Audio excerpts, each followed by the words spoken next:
ஆன்மீக அன்பர்கள் அனைவருக்கும் என் பணிவான வணக்கம். குருவை தேடி புத்தகம் மூலம் ஞான சிந்தனை. இதில் இன்னைக்கு நாம் சிந்திக்க போகிற விஷயம் என்னென்னா, தேடல் 1ல் குரு அவர்கள் முதல் வரியிலேயே சொல்லியிருக்கிற குருவில் 2 வகை உண்டு. ஒன்று நியத்த குரு, இன்னொன்று அநியத்த குரு. இறைவனால் நியமிக்கப்படாதவர் அநியத்த குரு. ஒருவருக்கு நற்பண்புகளை ஊட்டி மனதை தூய்மையாக்கி சீடனை மோட்ச மார்க்கத்துக்கு வழிநடத்துபவர் தான் அநியத்த குரு. இவரைத்தான் ஆங்கிலத்தில் மாஸ்டர்ஸ் அப்படின்னு சொல்லுவாங்க.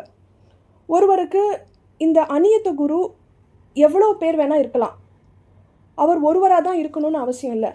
நம்ம வாழ்க்கையில் பல பேர்களை சந்திக்கிறோம். நம்ம ஸ்கூலில் இருக்கிற டீச்சர்ஸு, நம்ம உறவினர்கள், மிருகங்கள், இப்படி பலர் நமக்கு அநியத்த குருவாக இருக்க முடியும். இதே இறைவனால் நியமிக்கப்பட்டவர் தான் நியத்த குரு. அதாவது நான் வேறு கடவுள் வேறு அப்படிங்கிற துவைத்த பாவத்தை அழித்து நானும் கடவுளும் ஒருவரே அப்படிங்கிற அத்வைத்த பாவத்தில் செயல்படுறவர் தான் நியத்த குரு. இவரை தான் நம்ம சத்குரு அப்படின்னு சொல்கிறோம். இந்த சத்குரு நமக்கு பல ஜென்மங்களாக நம்மளோட தொடர்பில் இருப்பவர்.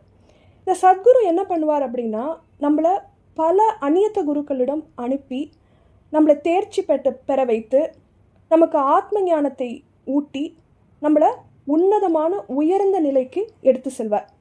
அந்த உயர்ந்த நிலைக்கு நம்ம போனதுக்கு அப்புறமா நம்மளை பரம்பொருளை நோக்கி அழைத்து செல்வார்.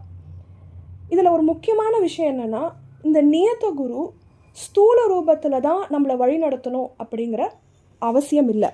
இதே உங்களோட சத்குரு யார் அப்படிங்கிறத நீங்கள் தேடி கண்டுபிடிச்சிட்டிங்கன்னா உங்களோட பிறவி பலனை அடைஞ்சிட்டீங்க அப்படின்னு அர்த்தம்.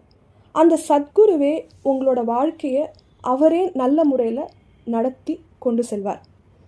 நீங்கள் உங்கள் சத்குருவை கண்டுபிடிச்சிட்டிங்கன்னா அவர் யார் அப்படிங்கிறத கீழே கமெண்ட்டில் பதிவிடுங்க.